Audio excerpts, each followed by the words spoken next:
Hello students, today we will study about paragraph 12.1 electric cell class 6 NCERT science.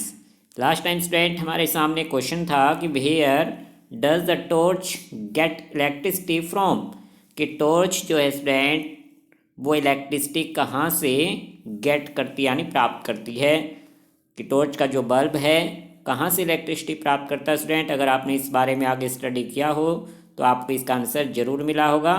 Yes, electric cell से, कि torch के अंदर student electric cell होता है जिससे टॉर्च का बल्ब इलेक्ट्रिसिटी प्राप्त करता है। आज इसी बारे में स्टडी करेंगे। Electricity to the bulb in a torch is provided by the electric cell. Electric cells are also used in alarm clocks, wristwatches, transistor radios, cameras, and many other devices.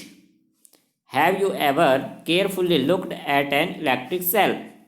कि student जिस electric cell की बात कर रहे हैं जो कि torch में यूज होता है, इसके अलावा जो अलार्म क्लॉक्स होते हैं घर पर, रिस्ट वॉचेज होते हैं, उसमें भी इलेक्ट्रिक सेल होता है। रिस्ट वॉच में इलेक्ट्रिक सेल का जो आकार है, साइज है, वो स्मॉल होता है। ट्रांजिस्टर रेडियोज होते हैं, कैमरे होते थे पहले, या अब भी जो कैमरे हैं उनमें आजकल तो बैटरियां आ गई हैं, वो भी एक तरह से इलेक्ट्रिक सेल का ही रूप हैं। क्या स्टूडेंट आपने इलेक्ट्रिक सेल को कभी केयरफुली ऑब्जर्व किया है? यस, आइए उस बारे में स्टडी करते हैं। You might have noticed that it has small metal cap on one side and metal disc on the other side. Figure 12.1 में जैसे दिखाया गया स्टूडेंट, आपने नोटिस किया हो कभी, इलेक्ट्रिक सेल की एक साइड मेटल कैप होती है, दूसरी साइड मेटल की डिस्क होती है। Did notice a positive sign and a negative sign marked on the electric cell? क्या आपने इलेक्ट्रिक सेल पर कभी प्लस और माइनस के साइन देखे हैं student?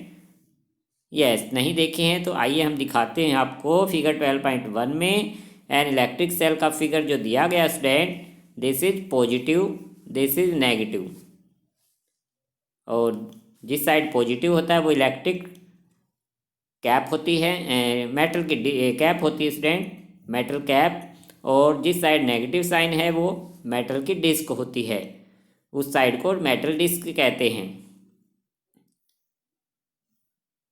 The metal cap is the positive terminal. Metal cap की साइड क्योंकि पॉजिटिव साइन, इसलिए उसको पॉजिटिव टर्मिनल कहा जाता है of the electric cell. The metal disc is the negative terminal. All electric cells have two terminals, a positive terminal and a negative terminal. सभी electric cell में student इसी तरह से one positive terminal and one negative terminal होता है। जिस side positive terminal हो उस साइड मेटल की कैप होती है, जिस साइड नेगेटिव टर्मिनल होता है उधर मेटल की डिस्क लगी होती है।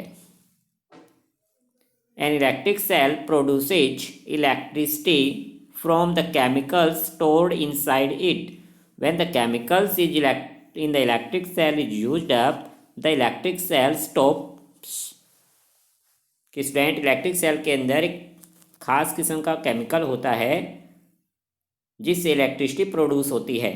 जैसे ही वो केमिकल ख़त्म हो जाता है, यूज हो जाता है, इलेक्ट्रिक सेल काम करना बंद कर देता है और हमें फिर एक नया इलेक्ट्रिक सेल अलार्म में या फिर टॉर्च में लगाना पड़ता है। तो stop producing electricity, electricity produce करना स्टॉप कर देगा जैसे ही केमिकल ख़त्म हो जाएगा। The electric cell then has to be replaced with a new one. Now student, a torch bulb has an outer case of glass that is fixed on a metallic base. Figure 12.12a. What is inside the glass case of the bulb? कि आपने student अगर कभी torch के bulb को ध्यान से देखा हो, या जो दीपावली पे लड़ियाँ लगाते हैं उनमें छोटे छोटे जो बल्ब होते हैं, अगर उन्हें कभी ध्यान से ऑब्जर्व किया हो कि उसका जो आउटर केस है ग्लास का बना होता है, शीशे का, और नीचे मेटल का बेस होता है। फिगर 12.2 में हम देख सकते हैं, और हमें पता लगाना है कि जो ग्लास केस है उसके अंदर क्या होता है। फिगर 12.12 के ए नंबर फिगर में देखिए student, this is a torch bulb और दिस इज ग्लास केस और नीचे मेटल का बेस है। अब इस ग्लास केस के अंदर क्या है स्टूडेंट, आप देख सकते हैं दिस इज फिलामेंट, इसे हम फिलामेंट कहते हैं। जो वायर ग्लो करता है अंदर उसे फिलामेंट कहा गया है।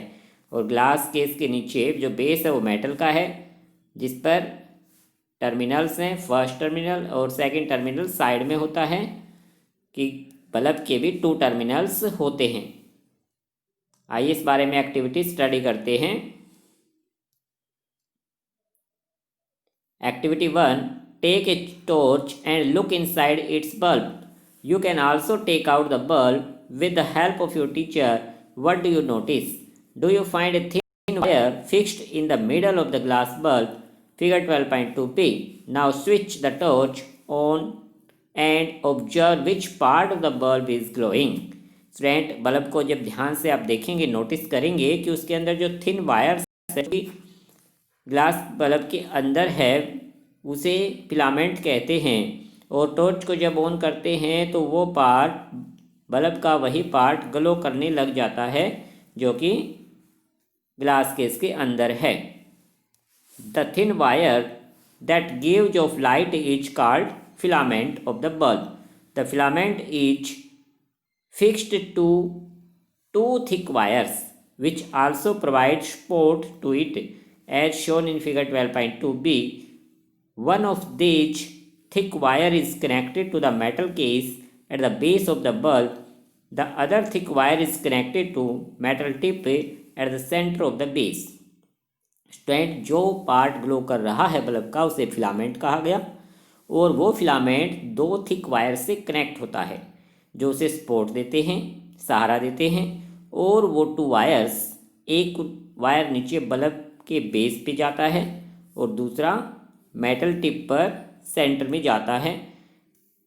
The base of the bulb and the metal tip of the base are 2 terminals of the bulb. These 2 terminals are fixed in such a way that they do not touch each other.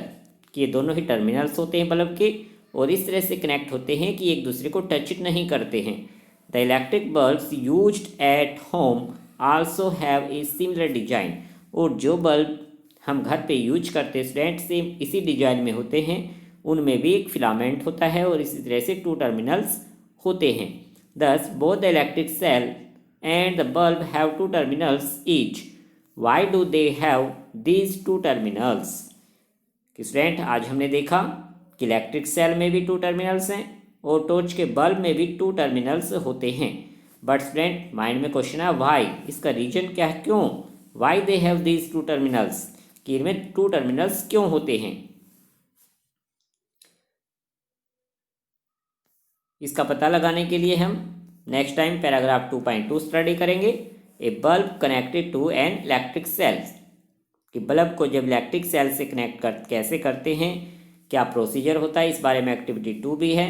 और आपको एक question याद रखना student, यानी warning, कि never join 2 terminals of electric cell without connecting them through a switch and a device like bulb. If you do so, the chemicals in the electric cell get used up very fast and the cell stops working. कि warning दी गई student, जो electric cell है उसके दोनों terminals को बिना किसी switch या फिर बीच में कोई बल्ब जैसे डिवाइस को कनेक्ट किए बिना उसके दोनों टर्मिनल्स को कनेक्ट नहीं करना है। अगर हम पॉजिटिव नेगेटिव दोनों टर्मिनल्स को कनेक्ट कर देंगे तो उसका जो केमिकल है बड़ी फास्टली यूज हो जाएगा और हमारा सेल काम करना बंद कर सकता है। और जितनी भी एक्टिविटी होंगी स्टूडेंट, उनमें हम इलेक्ट्रिक सेल का ही यूज करेंगे, घर पर जो इलेक्ट्रिसिटी आती है उसका यूज नहीं करेंगे।